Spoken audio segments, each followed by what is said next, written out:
I, for one, am glad that this facility still functions under such an extended period of shutdown, the overseer said, but I feel the spirit of the hovering incarnation of pure irritation even a single glance as he hovered beside me. Under hoof, yet another metal catwalk held us just inches above another set of experimental laboratories. Around us were more rows and rows of scientific equipment, yet despite the fact that some of the lights were still active, there was not enough illumination to chase away the gloom concealing most of it. All I could make out were the light shimmers of dusty glass, some metal, and what looked like silver rock. All that was clearly visible were the many crates on the far left side, as well as something covered by a vast red tarp.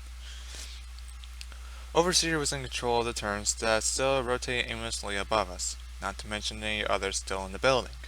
I had the feeling he was smart enough to realize that without my friends he had no leverage over me. The sensation of being somewhat helpless to them, however, stirred within me in a way I thought I'd lost with my brother. It clung to me like heavy saddlebags, like I was carrying the weight of their whole life on my back. As with my brother, I'd assured myself I'd never sink back to the memory again. Maybe that's what Star had truly been hinting at. Then there was a sharp hiss as something in the seemingly solid wall had shifted. My ears perked and I looked forward to see that section of gray steel slide inward and lifted up, forming a door that a part of the catwalk extended into. Overseer hovered inside first, bobbing effortlessly below the roof. I hesitantly followed and immediately a brighter light struck me. It was almost like somebody had trapped the sun inside the metal prison. Maybe Lucky Star had been so wrong to think the same about herself. A moment later my eyes readjusted to the bright light, and I noticed that the walls were a reflective white. The catwalk was now painted with a rough layer of white continuing into the center as the three others entering in from four equidistant points about the circular room, crossing seamlessly in the center. The layout of the catwalk split the circular room into four symmetrical cores, within each was a large metal pillar. A dark crisscross of thick pipes, wires, and steel frame reached up from the floor and down from the roof of each. Between them was a cylindrical glass chamber. Wires, pipes, and robotic arms hung lazily down from the top of the glass pod, some suspecting it what looked like an empty harness. Below the point at which the glass ceased, panels and lightless buttons and dead screens lined the cold metal. Atop each glass cylinder, an engraved plate was attached to the metal column.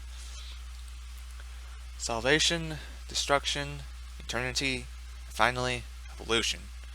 All four were empty of whatever those cryptic words implied unless, of course, it referred to some metal arms, pipes, wires, and empty space. A fifth capsule was positioned in the center of the rounded chamber, around which the catwalks converged. It, however, was far from empty.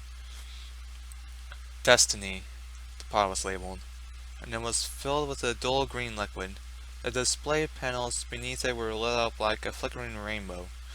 Inside were a similar set of wires and skeletal metallic limbs, all were attached to a harness similar to those of the other pods. Yet there was something disgusting this one from its fellows. A pony. There was some pony inside the capsule. I stopped beside the base of the tank, peering through the thick green liquid. The color was not pristine, yet I was sure she was a light-coated unicorn mare with her mane and tail shaved off completely. On her head and forelimbs were visible, her flank and queue mark covered by the tight metallic harness device that stretched around to cover her rump, midsection, and stomach. Many of the arms, pipes, and wires fit into the harness just like the other empty capsules. Some bore straight into her back, others into more uncomfortable places. Even I winced a little, as I walked around to see her mechanically defile flank and finally to her head. Thankfully, she appeared to be unconscious or dead. Either way, she didn't seem to be able to feel the mess of wiring forcing their way into every natural orifice. Over her forehead was a metal band that also encompassed her horn in the silver shaft. Wires led up from the band, snaking through the liquid and into the tank's roof. Then I looked to her muzzle. The image struck me with the same horror as her violated rear. Like some sort of fucked up work of art, several pipes and wires fought their way down her throat and nostrils. I gagged, lowering my eyes from the side as I saw the bulging line in her stuffed neck as the pipes reached deep into her chest. The only part of her that seemed to be free of machines were her forelimbs, yet even they were far from unscathed, crossed with deep scars and dark slashes. Finally, in her left forehoof, what appeared to be some sort of metallic plate, no bigger than a bottle cap. It was only just visible under her fur as it glowed a soft orange. Even so, I found myself staggering back against the rail of the catwalk and fighting not to throw up. What the fuck? I cursed, eyes wide in horror. She looked like... No, that couldn't be her, but how could I tell? I couldn't see her mane, tail, or cutie mark. Overseer swiftly hovered around the tank once before sitting beside me. A marvelous piece of experimental engineering, far superior to any other systems developed by the Ministry of Science, he added in a generally admirable tone. I gasped, forcing my open muzzle. Marvelous? What the fuck? This isn't marvelous. It's sick. What the hell are you doing to her? I cried, pointing the manically defiled mare. The hovering orb looked at me disapprovingly. A fucking robot was disapproving the fact I was disgusted by this. I just stared coldly at him. I hate robots. That this one could express some faint mockery or of emotion was far worse. Especially when they seem to think kindly of shit like this. I can assure you the profanities are not necessary. This is merely an advanced form of life support system first developed by the Ministry of Peace. It has merely been developed to sustain life against elements the original designers could never have anticipated. Overseer casually explained as he hovered back up to the tank, staying right at the living cushion flowing within. No. I couldn't tell whether my shiver came from rage or fear. Either way, this was wrong. No, this was monstrous. This is what ponies did back then? My mind throwing coal on the fire. I knew about the Ministry of Peace. Fluttershy, just doing better and all that. On the surface, that shy yellow mare didn't seem like she could hurt a fly. If she'd known she'd had anything to do with this, I wondered how she would react. I was right. I'd always been right. No matter what every pony I've heard of before the war was fucked up in one way or another. They all had their dark secrets. The ministry wears, even the princesses. They're all just fucked up as the wasteland they'd created. I closed my eyes silently, bowing my head. I can assure you that sympathy is not necessary. This subject was only subjected to life support due to her own actions. She is quite alive and stable. I swear, I almost lost it as Overseer said that so nonchalantly. I swear, I almost took my gun and blasted this abomination in the face of Equestria. This mare, one I may have seen alive and well once. She didn't look like a monster by choice. She was stuffed with machines, encased in cold metal, forced to live through it by those very machines. I almost did it. I almost threw my blaster from its holster. But then what would that make me? A murderer? Was such an act of mercy in such a dire circumstance? I only killed monsters. It was okay to kill monsters. She wasn't a monster. I stopped the hoof on the metal, rounding the catwalk and glared down at the clear white floor just inches below. I could see the dual reflection of myself, a white-coated mare with blue sky mane clad in dragon scale barding and helmet. Magic itching to grab the holster her energy rifles at her side. Was that mare glaring back at me a monster? Did letting this exist make her so? Or did her willingness to commit murder? No, damn it. I saved ponies who needed it. I saved ponies who deserved it. My head shot up as I bolted over the control panel of the pod. There had to be some way to fix this, to get her out. Frantically, I struggled to connect my pit back to the system. And what, pray tell, are you attempting to achieve? Overseer asked curiously, hovering around to see my frantic efforts. I'm gonna get her out. I have to. It's my job. The words rushed from my muzzle just as wildly as my frantic hooves and disparate magic met the flashing interface. There was a long pause from the robot as he hovered around behind me and appeared at my left side. Don't be ridiculous. This subject would not survive for more than a few moments of exposure, nor would the experiment.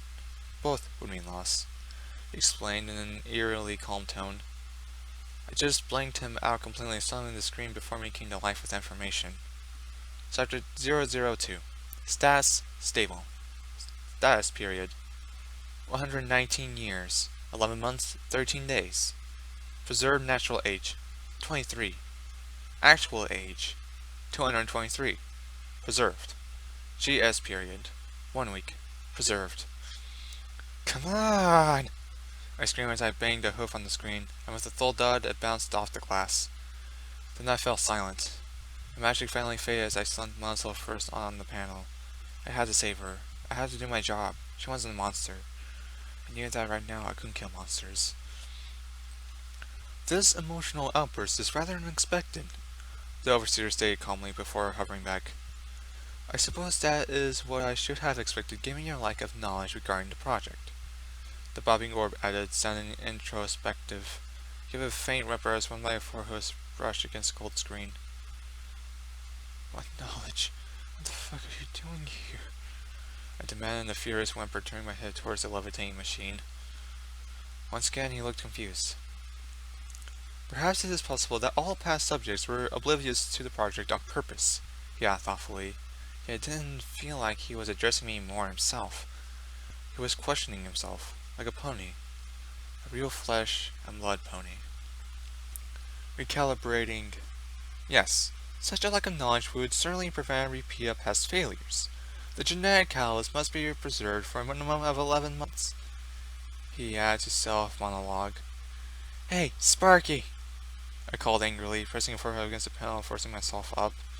He seemed to break free of his thoughtful stupor and looked at me blankly. Help me! Get her out now! I growled dangerously, with no care for what he'd say. I saved ponies. I was going to save this pony. He just hovered there silently. When I turned to the tank only inches from my muzzle as I raised a hoof to the glass, rubbing it gently. If that was her, lucky. I'm sorry, I whimpered, begging for her forgiveness as I felt my magic wrapped around my saddle blaster. My apologies for not seeing your intended role sooner. I see now what is intended for you, Subject 12. Overseer stated in a tone as blank as his emotionless expression. I didn't care. I didn't even spare him a glance at the high-pitched hum of his movement drew closer. Please ignore prior interaction. I will now proceed with newfound intention. Those were the only words to emit from his flashing eyes as he came closer. Then with a bright flash, I felt a sudden surge of my magic in my horn. My eyes went wide as I swept away from the world as it fell into darkness. The white walls were replaced by strangely familiar surroundings. I was back in the office, or one that looked exactly like it. Wait, this was a memory? I was in the memory, but how? My mind swarmed for a moment before settling on feeling irritated. That little robotic bastard tricked me. I had no idea how I could be in a memory. I don't know. Maybe his eyes was a memory orb or something? That was the least of my concerns. However, now he had me unconscious somewhere. I felt deep, cold dread surge through me. Yet this wasn't me. I dread dubbed as I suddenly felt the strange body I was now trapped in. A taller frame, thicker build, and muzzle. The sensation of something between my thighs was the last straw. No, I never wanted to be this close to a buck. No way. My host was stood behind a wound desk, as I had done not too long ago. The terminal screen before us emitting its green glow, the lights of which reflected from the polished desk. I could feel my host's heavy hooves go to work on the keys. The password, no swiftly, was E-bomb. A sigh of cold relief escaped my host's muzzle as he looked upon the few files that were still on the terminal. Then he paused, logging off with equal haste before all of a sudden a surge of deep pain tore through us. Something deep inside him twisted, forcing his hooves from the desk as he convulsed and staggered back. I really hoped that somewhere I hadn't screamed at the pain. It was as if some pony had set off a grenade in his chest, and he not had the good fortune to die. He gasped desperately, the air like sandpaper grinding in his bone-dry mouth. Something felt seriously wrong about this buck. The more I thought about that, the more I could feel it writhing within him. The more I really wanted to be out of this memory. The pain of another heavy convulsion struck. I knew that somewhere the real me was definitely crying in agony. Now it was as if his whole body were being forced through a damaged memory orb. It felt as if each of his nerve endings were being flayed one by one and unbearable slowly. I almost felt sorry for him, not for the sensation of my very soul being torn to pieces. As the inner pain subsided silently, the bug gave an agonizing whinny, the dry air slowly escaping his trembling muzzle. Steadily, his eyes rose to the double doors opposite, as he was quivering. But then he fumbled for something on the disc before him, a small metal object in the shape of an 8-point star attached to a fine silver chain. It looked old and worn, the once golden metal chipped and dulled by the passage of time. Etched into its center, barely recognizable against the worn surface, was what appeared to be a heart. The bug's quivering hooves struggled to hold the trinket as he tapped it lightly. Now he was more than trembling. He was burning. I tried to scream as I felt the crackling pain within growing once more. It was like he was on fire, but on the inside. As if every single particle in his body was falling apart in seeming agony. He gave a rushed cough. To my horror, dust ballooned from his muzzle. Even more strained his hoof as he whipped it over his face. His mouth was drier than the desert, and the tingling taste of iron touched my tongue. Yet there was no blood. The dry substance seemed to peel from the inside of his mouth and glow with the dull orange aura. With every dry breath, it tasted as if there were a lightning storm in the air. His eyes burned with the dry heat. The only moist came from the layer of cold sweat that leaned in buckets from his orange coat, turning his magenta mane into a weeping mess. "Overseer, I require assistance," he sputtered with a dry gag, bracing himself on the other side of the desk as another burning surge of agony tore through his quivering body. A small tracking in his hooves fell to the floor as his limbs twisted. The sudden jolt of metal hitting the carpet rang in his ears far longer than such a simple sound could. Nevertheless, he glared down to see the thing as it popped open. A locket? There was no picture. No, instead there was an old mess of cogs, gears, and springs. Music box. Regardless, it was the least of his current concerns as he looked about. Meanwhile, I was fighting hard through the immense pain best I could as my head was reeled again. "Overseer, I need to know it's safe," he wheezed heavily, coughing up more glowing dust. I couldn't think straight, nor could he, it seemed. As if his mind were slowly melting. I could feel his mouth disintegrating at every subtle movement. I could feel a dusty flutter with each dry heartbeat. He was disintegrating alive, from the inside. Did you save the genetic template? Please tell me it's safe," he begged, then crumpled over the desk, gagging and coughing. One of his starching hooves hit the music box, and we both looked in horror as the limb began to form a glowing patchwork of red lines beneath its sweat-drenched surface. Slowly, the deadly crossword puzzle began to spread up the limb, sending an incendiary pain right through both as it did so. In the same moment, a similar pattern began to consume the second hoof. Then came the low whirring of clockwork, followed by a soft sound of a beautiful melody. The light notes mixed with a soft chime to form a gentle lullaby. Once it may have one of the most pleasant, not slightly romantic, sounds in the world. Yet in my host's burning ears, it merely sounded like a screaming chorus. The same pain flared in his chest once again as it continued, and I could swear I felt his heart not only stop, but explode into dust. "Yes, I have fulfilled all assigned tasks, Mr. Hayland," the sullen voice of Overseer stated, as a glowing orb appeared overhead. My host fought to turn his head to the hovering robot as he bobbed in the air carelessly. "The specimen implant is stable, yet the catalyst has suffered considerable trauma. May I recommend—" The bug silenced the robot with a painful wave of his glowing forehoof. "No, Overseer. You're to continue as planned. Lock the site down. Make sure The next thing, the rushing cost lasted for nearly a minute, ending with a strained groan. I did everything my mental prison would allow to ignore this shearing pain. Unfortunately, that wasn't much. Make sure Oracle never gets her hooves on. She could have controlled 215. It's... With an agonizing groan, his words turned to a frantic fit of shallow gasps. I assure you, Mr. Hayland, that is not necessary. Oracle has given me no cause for concern, and I do it overseer. That is an order. My host, who I identify as Hayland, barked firmly, interrupting the calm tone of the robot.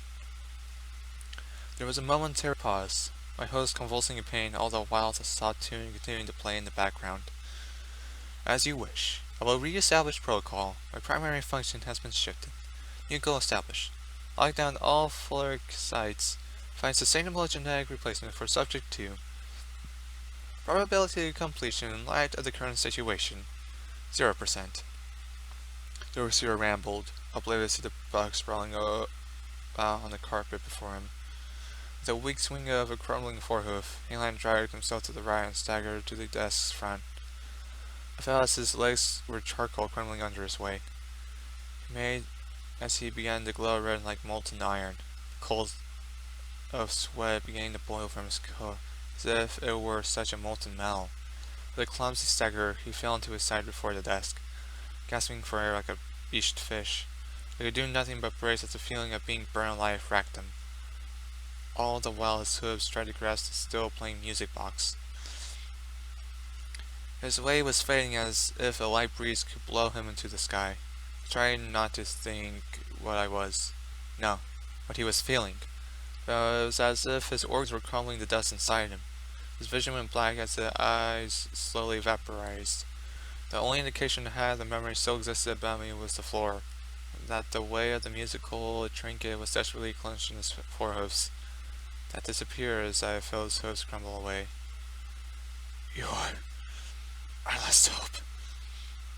Overseer, he gasped out with one last breath.